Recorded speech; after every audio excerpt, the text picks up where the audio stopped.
ජනයාගේ හිත සුව පිණිස එන්න ලෝකය நாட்டுக்கு வருகை தந்த வியட்நாமின் பஞ்சாங்கர தேரர் ஆலோகாவுடன் சிரசு தொலைக்காட்சிக்கு கருத்து தெரிவித்தார். உண்மையில் இவர் இவ்வளவு தூரம் நடந்தமை தொடர்பில் உலகம் முழுவதும் இவரை நேசிப்பவர்கள் பெரும் கரிசனை காண்பித்தார்கள். அதிர்ஷ்டவசமாக பலரது உதவி உபகாரங்கள் இவருக்கு கிடைத்தன. கால்நடை மருத்துவர்களிடமிருந்து இவருக்கான நல்ல பராமரிப்பு கிடைத்தது. எங்களைப் போலவே இந்த பிராணிக்கும் இந்த பயணத்தில் ஒரு மாபெரும் கைங்கரியம் இருப்பதாக நான் நினைக்கிறேன். தேரர்களுடன் இணைந்து அவர் அந்த பணியை செய்கிறார். நடக்கும் போது எனது கால்கள் வலிக்கும் போதும் சோர்வாக உணரும் போதும் நான் அவரை பார்க்கிறேன்.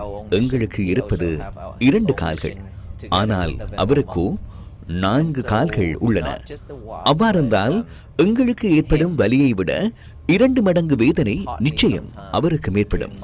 எனினும் எந்த ஒரு சந்தர்ப்பத்திலும் இந்த பயணத்தில் இருந்து அவர் பின்வாங்குவதில்லை. அதனை காணும் போதே எங்களுக்கும் தொடர்ந்தும் முன்னோக்கி செல்வதற்கான பாரியதொரு தைரியம் ஏற்படுகிறது. மற்றையது சமாதானம். சமாதானம் என்பது எவரேனும் வெளியிலிருந்து கொண்டு வந்து தரும் ஒன்றல்ல. அது ஒருவரது உள்ளத்தில் இருந்து ஆரம்பிக்க வேண்டிய ஒன்றாகும். மனிதர்கள் சமாதானத்தை தேடி வெளி உலகில் பாரிய போராட்டங்களை செய்கிறார்கள். இருப்பினும் அதனூடாக தற்காலிக ஆறுதல் மாத்திரமே கிடைக்கிறது. எமது மரியாதைக்குரிய தேரர்களால் கூட முழு உலகிற்கும் ஒரே நேரத்தில் சமாதானத்தை வழங்கிவிட முடியாது.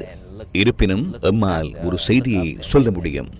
நாங்கள் அனைவரும் வெளி உலகத்தை தேடி ஓடும் பாரியதோர் அவசரத்தில் இருக்கிறோம்.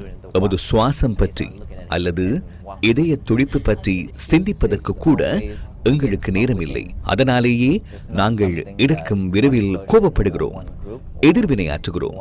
அதனூடாக நாங்கள் மேலும் துன்பப்படுவதும் உலகில் வெறுப்பை பரப்புவதும் மாத்திரமே நடக்கிறது. நாங்கள் உலகிற்கு வெறுப்பை வழங்கினால் இயற்கையிடமிருந்து எங்களுக்கு கிடைப்பதும் அழிவு மாத்திரமே. ஆகவே நாம் அனைவரும் இதனை விட சற்று நிதானமாகி நாம் உள்முகமாக பயணித்தால் இந்த உலகம் இதனை விடவும் பாரிய எழில் நிறைந்த இடமாக மாறும். அது மிகவும் எளிமையான விடயமாகும். நாம் அனைவரும் இணைந்து அதனை செய்வோம்.